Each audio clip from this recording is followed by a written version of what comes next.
What's good, people? It's about that time to randomly relate, reverse rants, no hate. And I want to talk about Naoya Inoue, Japanese fighter. Um, he was a super flyweight, lightweight. He's the current unified bantamweight champion of the world right now. 20 wins, 17 knockouts. Um, People have him ranked very high.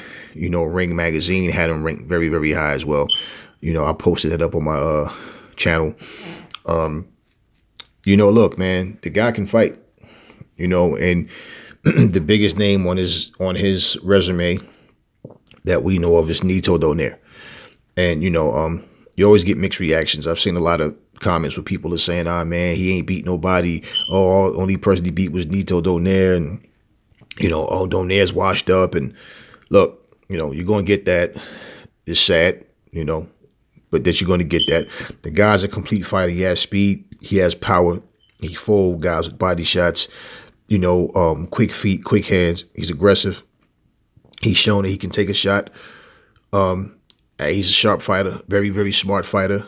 And people are always, no matter how great you are, how good you are, whatever it may be, they're going to find something to just complain about. Um, but you know what? I'm looking forward to seeing his fights.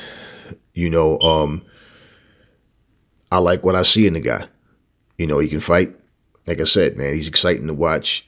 And the less popular you are, especially here in America, because people always say, well, in boxing, you got to make it in America to become a big star.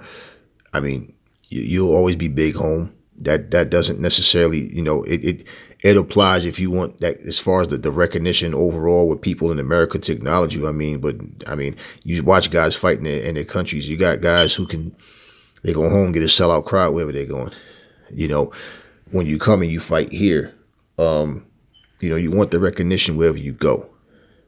Bottom line, that's the whole point. You want to be known globally as a fighter, but because of you not being well known doesn't mean that you can't fight.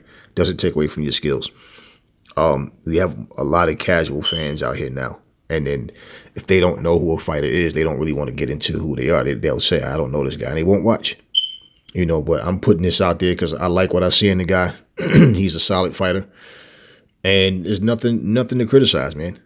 I don't look to criticize. You just look at things that you see, that you notice. But this guy can fight. And like I said, I'm looking forward to seeing more of his fights.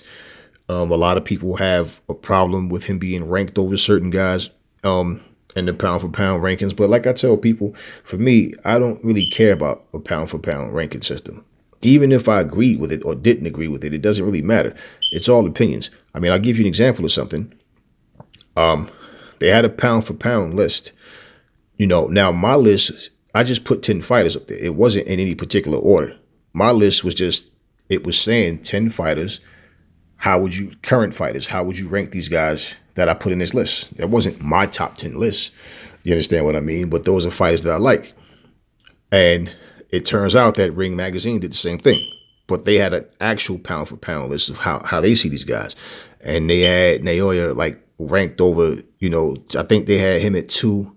Canelo at 1, Terrence Crawford, I think, was number 3 or something like that.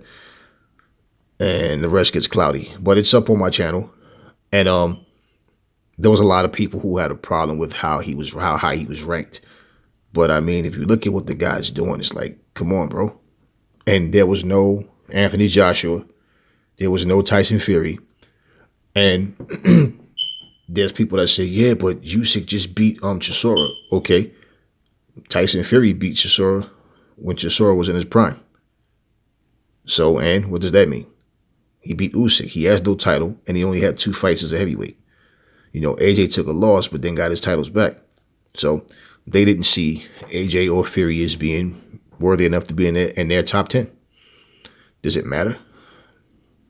Who really cares, To me, this is just something to look at. Certain things, for fun or whatever. But at the end of the day, as far as the top 10 is concerned, it's just opinions. We see it all the time.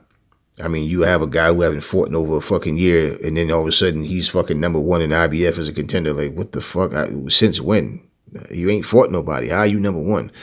Or a guy who hasn't fought in a year, and all of a sudden he's a mandatory. we've seen weird and strange things in boxing. But yeah, I like what I see in this guy. And like I said, I'm looking forward to seeing more of him. The smaller guys, the bantamweights, the strawweights, and all that, the flyweights, they don't really get a lot of the recognition.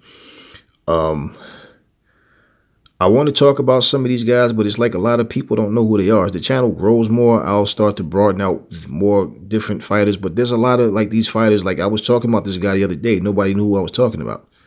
And I said, wow, okay.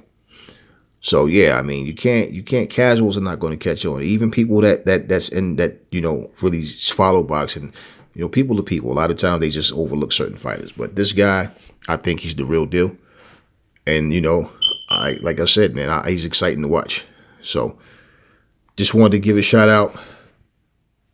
Japanese family, salute. Great Japanese fighter, great boxer.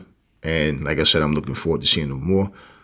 And listen, y'all, never fall in love with lies. Remember, the truth brings hate out of people. That's all I'm going to say in this video. I will catch y'all on the next one.